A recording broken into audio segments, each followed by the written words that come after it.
Halo teman-teman, di sini saya akan menganalisis strategi bisnis salah satu UMKM terbesar di Indonesia, yaitu Pisang Goreng Madu Bunani. Di sini kita tidak hanya membahas produknya secara umum, namun kita lihat dari segi manajemen bisnis. Khususnya bagaimana transformasi digital mengubah model bisnis konvensional menjadi model bisnis yang lebih efisien dan juga berskala besar. Awal terciptanya produk ini dimulai dari bisnis cateringnya Bunani pada tahun 1994 yang memegang 6 hotel sekaligus. Kemudian Bunani menciptakan produk baru yang awalnya hanya untuk ibunya yang menderita diabetes. Kemudian Ibu Nani membuat pisang goreng yang mengganti gula pasir menjadi madu sehingga lebih aman untuk dikonsumsi oleh ibunya. Bu Nani memiliki mentalitas bisnis to bisnis sehingga dapat mengembangkan produk ini yang awalnya dicap menjadi produk yang reject atau produk yang tampilannya kurang menarik hingga menjadi produk yang sangat laris di pasaran Indonesia maupun internasional. Sekarang kita masuk ke analisis bisnisnya, yaitu perbandingan antara kondisi bisnis Bu Nani sebelum proses digitalisasi maupun setelah proses digitalisasi bisnis. Terdapat 3 aspek yang dapat kita analisis. Yang pertama yaitu jangkauan pasar dan lokasi fisik. Setelah adanya digitalisasi, pisang goreng madu Bunani mulai meluncur ke platform food delivery seperti Gojek, Shopee Food, dan lain-lain. Yang mana platform tersebut bertindak sebagai digital leverage.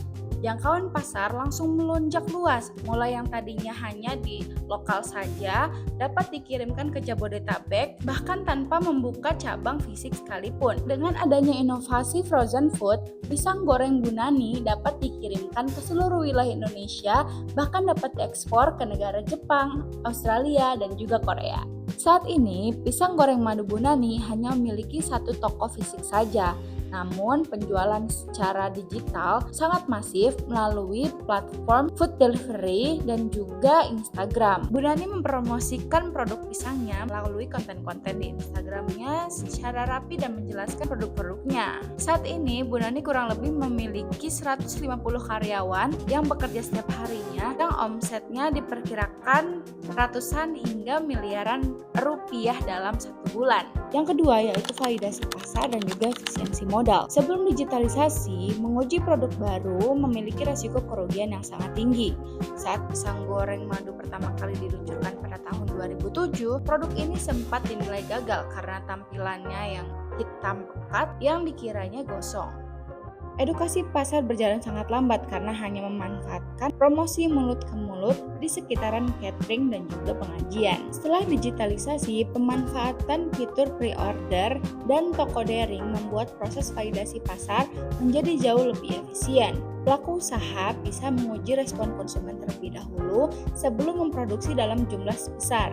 Hal ini meminimalkan resiko produk waste dan juga mengoptimalkan perputaran arus cash atau cash flow sejak hari pertama. Yang ketiga yaitu manajemen operasional dan menata ruang gerai.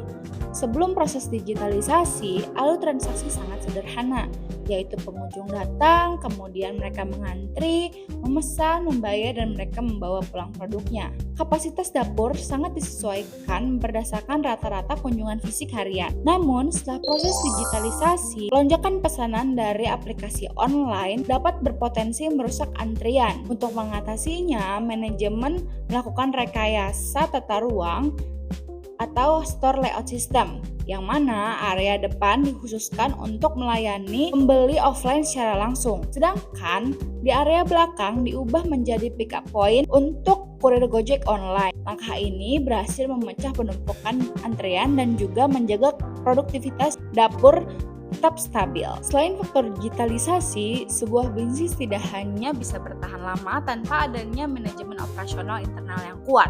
Ada beberapa poin penting dari supply chain manajemen Bunani yang bisa kita pelajari. Yang pertama yaitu standarisasi bahan baku. Bunani menjaga konsistensi Jenis pisang yang digunakan yaitu pisang raja pilihan dengan kematangan yang pas dan tekstur secara spesifik. Yang kedua, manajemen SDM dan produktivitas.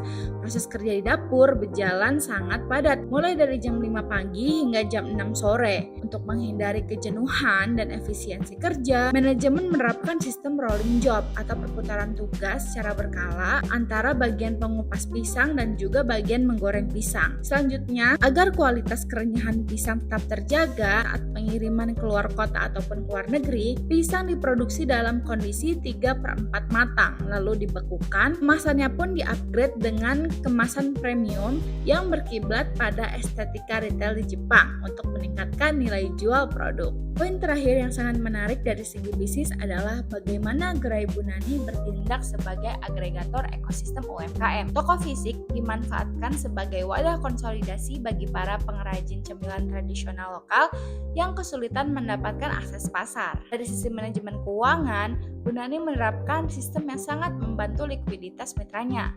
Beliau memberikan skema down payment atau pembayaran di muka saat memesan produk dari mitra UMKM kecil, sehingga mereka dapat memiliki modal kerja yang cukup untuk memproduksi tanpa terbebani masalah modal. Selain itu, Bunani aktif mendukung gerakan UP2K, yaitu usaha peningkatan kesejahteraan keluarga untuk mendorong para ibu rumah tangga agar produktif mengelola toko daring dari rumah.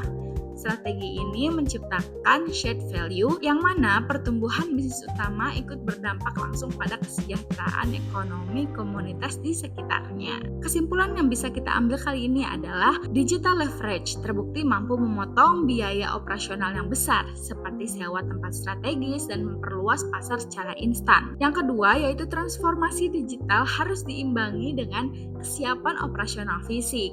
Salah satunya melalui manajemen tata ruang toko agar tidak terjadi bottleneck ataupun penumpukan antrean. Yang ketiga yaitu keberlanjutan jangka panjang sangat dipengaruhi oleh kemampuan perusahaan dalam memberikan dampak positif bagi ekosistem sekitarnya. Semoga analisis bisnis ini memberikan wawasan baru dan juga memudahkan para UMKM dalam melakukan penyebaran digitalisasi produknya. Terima kasih sudah menonton dan sampai jumpa di video selanjutnya.